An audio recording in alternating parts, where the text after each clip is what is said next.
मैंने महाराजपुर विधानसभा से अपने आप की एक अपनी तैयारी शुरू की है। अगर टिकट मिलता है तो चुनाव लड़ूंगी, नहीं मिलता है तो पार्टी के लिए काम करूंगी। मैं चाहूंगी पहले तो ये मूलभूत उनको जो सुविधाएं हैं वो ही मिल जाए कि किसानों का दर्जा मिल जाए, पान विकास निगम मिल जाए। फिर उसके बाद उसको अगर हो सकेगा तो और बढ़ाने की कोशिश करूंगी, ताकि हमारे यहाँ का पान ना सिर्फ भारत में हर कोने में, बल्कि जैसे पहले पाकिस्तान भी जाया करता था वो भी जाए।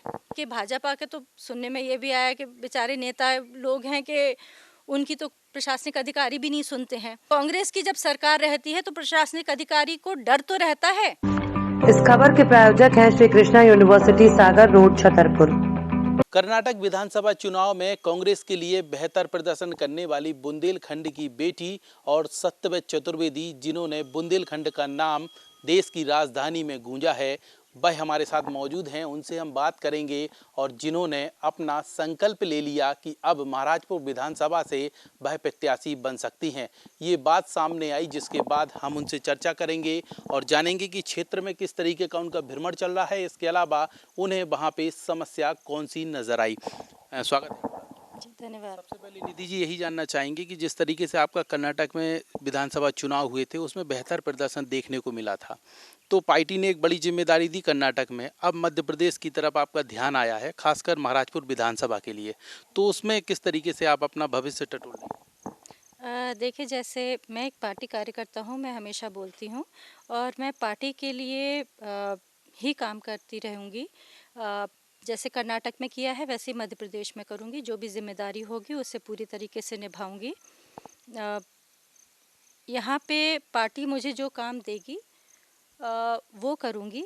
पर फिलहाल क्योंकि लोग चाहते थे और कई कारण हैं, उसकी वजह से मैंने महाराजपुर विधानसभा से अपने आप की एक अपनी तैयारी शुरू की है। अगर टिकट मिलता है तो चुनाव लड़ूंगी, नहीं मिलता है तो पार्टी के लिए काम करूंगी। अगर पार्टी मुझे टिकट देती है तो मैं वहाँ चुनाव लड़ूंगी, नहीं देती है तो फिर भी मेरा वो कर्म क्षेत्र रहेगा।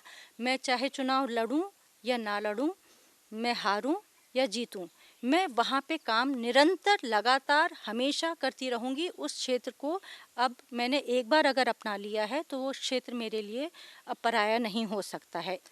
तो ये काफ़ी कुछ ऐसी चीज़ें हैं जो टाइम वक्त ही बता पाएगा, तो उसके अकॉर्डिंगली हम चलेंगे। अदरवाइज़ ऐसा कुछ है नहीं, हम पार्टी के लिए ही काम कर रहे हैं, करते रहेंगे।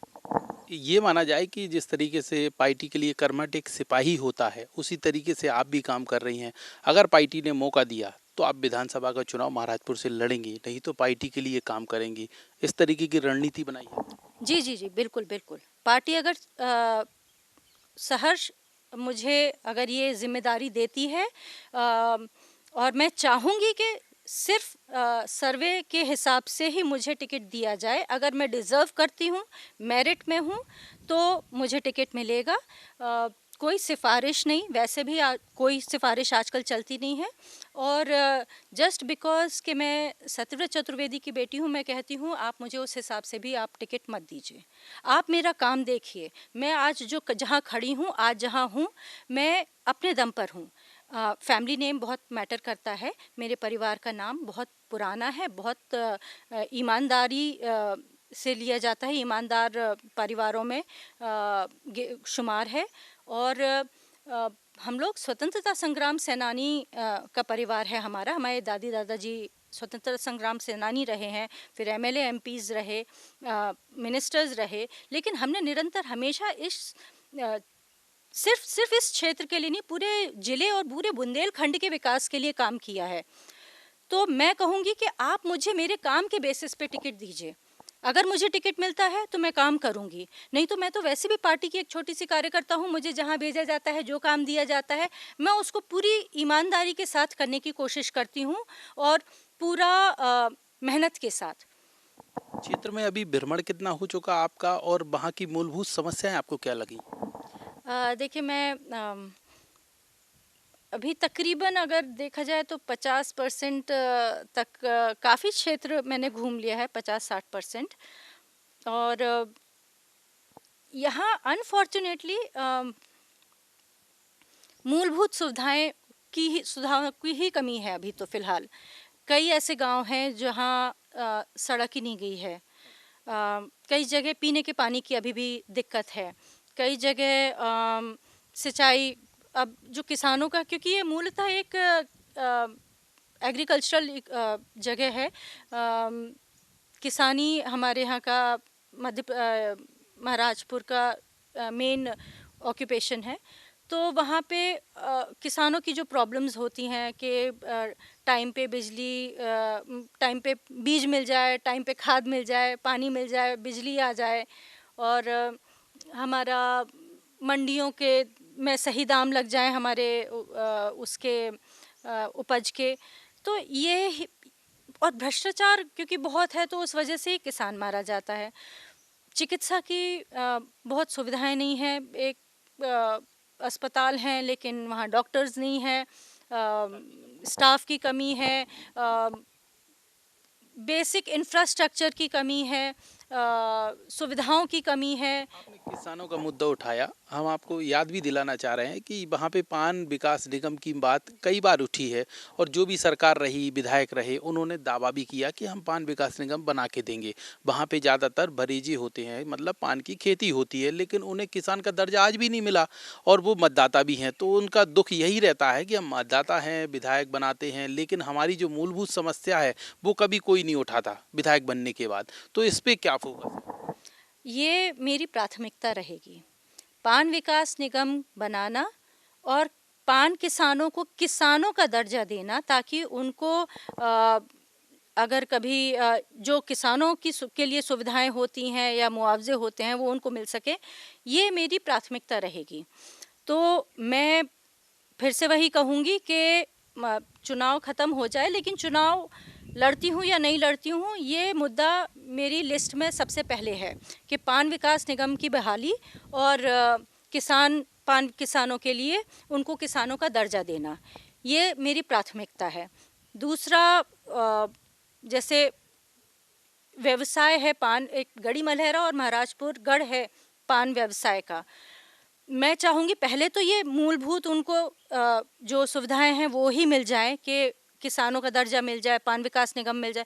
फिर उसके बाद उसको अगर हो सकेगा तो और बढ़ाने की कोशिश करूँगी, ताकि हमारे यहाँ का पान ना सिर्फ भारत में हर कोने में, बल्कि जैसे पहले पाकिस्तान भी जाया करता था वो भी जाए। अच्छा, एक और बात है कि पूरे ज़िले में इकलौता ये विज्ञान केंद्र जो है, मिट्टी वाला, जो खेती किसानी का अपना क्षेत्र है, वहाँ पे मिट्टी की जांच होती है, वो नौगांव में है, आपकी विधानसभा में आता है। उसके भी हाल बहुत बुरे हैं और स्टाफ की कमी रहती है, जांच केंद्र भी नहीं हो पाते। बताते हैं कि जबलपुर पूरी मिट्टी की जांच के लिए भेजा जाता है। तो यहाँ की निष्क्रियता लगातार देखने को मिल रही है। कई और क्षेत्रों में बात करें तो ज़िले में कई विज्ञान केंद्र खोल दिए हैं जो मिट्टी जांच करने वाले होते हैं। तो यहाँ पे ऐसी दुर्दशा है, इसको लेकर भी बातें उठती रही हैं। तो आपकी, अगर आपने निरीक्षण किया है तो शायद आपके पास भी देखिए, ये भी एक बहुत बड़ा मुद्दा है। सबसे पहले मैं ये कहना चाहूँगी कि ये अनुसंधान केंद्र तो बहुत पहले का खुला हुआ है, लेकिन अभी तक इस पे काम क्यों नहीं हुआ? 2014 से लेके अभी तक सरकार क्या कर रही है, चाहे केंद्र की हो चाहे मध्य प्रदेश की हो, भाजपा सरकार। और मैं ये इसलिए नहीं कह रही क्योंकि मैं कांग्रेस की हूँ, मैं भाजपा पे सारा दोष मढ़ना चाहती हूँ, पर आप खुद बताइए ना, आपने क्या किया? हमने तो केंद्र बनवा दिया था, अनुसंधान केंद्र बनवा दिया, हमने हर जगह बनवाए, आपने उनको क्या किया? आपको सस्टेन तो करना चाहिए था ना। तो आपने स्टाफ नहीं दिया, आपने स्टाफ की कमी कर दी, आप सैलरी नहीं देना चाहते हो, आप वहाँ पे जो इंफ्रास्ट्रक्चर है वो नहीं डेवलप करना चाहते हो, कि आप ऐसा कुछ भी नहीं करना चाहते हो कि वो वहाँ पे बहाल हो या काम करे, क्योंकि आपकी नीयत ही नहीं है काम करने की। तो ये तो भाजपा की सरकार है जो काम बस निठल्ली पड़ी हुई है काम, और प्रशासनिक अधिकारियों से अब यहाँ के भाजपा के तो सुनने में ये भी आया कि बेचारे नेता लोग हैं कि उनकी तो प्रशासनिक अधिकारी भी नहीं सुनते हैं। कम से कम कांग्रेस की जब सरकार रहती है तो प्रशासनिक अधिकारी को डर तो रहता है।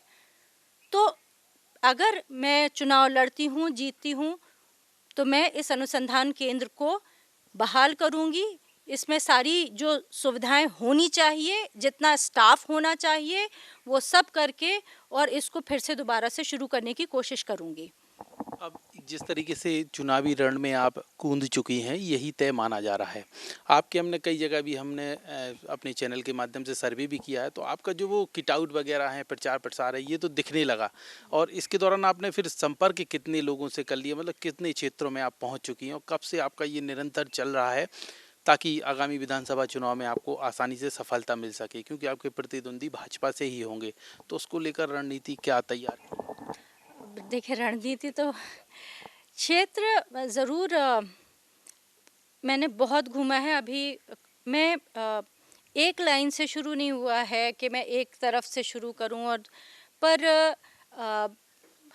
हरपालपुर, नौगांव, लुगासी सर्कल, महाराजपुर, टटम, पूरा सरसेड़ से मैंने शुरू किया था और तब से लगातार भ्रमण कर रही हूँ, लोगों से मिल रही हूँ और जहाँ जहाँ जाती हूँ वहाँ वहाँ अपार प्रेम, अपार स्नेह, सम्मान, आशीर्वाद सब मिल रहा है। लोग बहुत खुश हैं कि इस परिवार से दोबारा कोई आया है और जेन्युइनली खुशी नज़र आती है उनके चेहरों पे। तो बहुत ज़्यादा अच्छा रिस्पांस मिल रहा है। तो मैं आधा क्षेत्र तो तकरीबन घूम चुकी हूँ, अभी और कुछ गांव बचे हैं। धीरे धीरे करके जाते जा रहे हैं, जैसे जैसे जा रहे हैं वैसे वैसे लोगों से जुड़ रहे हैं। कई लोग अपने आप ही पहले से भी जुड़े हुए हैं। तो ये जो भ्रमण है, ये मैं पहली बार कर रही हूँ एज अ पॉलिटिकल पर्सन। पर महाराजपुर मेरे लिए नया नहीं है। मैं ऐसा नहीं है कि इन क्षेत्रों में मैं पहले कभी नहीं गई हूँ, मैं पहले भी जा चुकी हूँ, कभी बचपन में, कभी कहीं शादी ब्याह में, कभी कभी। तो ये क्षेत्र नया नहीं है मेरे लिए, पर एज अ पॉलिटिकल लीडर या एज एन एस्पायरेंट या एज अ उम्मीदवार मैं पहली बार जा रही हूँ। तो उस तरीके से इसको एक अलग नज़रिए से देखना शुरू किया है। 2018 में विधानसभा चुनाव में यहाँ पूरे मध्य प्रदेश की जनता ने खासा कांग्रेस को सपोर्ट किया, सरकार भी बना दी। बीच में किन्हीं कारणों से सरकार पलट गई। अब 23 में जो चुनाव आ रहे हैं उसमें कांग्रेस की फिर से सरकार बने, उसको लेकर क्या लगता है कि कितनी तैयारी कांग्रेस कर रही है सरकार पुनः बनाने में, क्योंकि आपकी जो कर्नाटक में अहम भूमिका नजर आई, तो उसको लेकर यहाँ आपको कुछ अंदरूनी पता? अब ये अंदरूनी बातें हैं, मैं आपको बता तो नहीं सकती हूँ। ऑब्वियस सी बात है कि दूध का जला छाछ भी फूक फूक के पीता है। तो इस तरीके की कोशिश रहेगी। शीर्ष नेतृत्व का ये काम है, वो कर रहे हैं। और इस बार ज़्यादा इसीलिए ध्यान रखा जाएगा सर्वे के हिसाब से। इसीलिए एक बहुत अहम बात है ये कि सर्वे के हिसाब से टिकट दिए जाएंगे।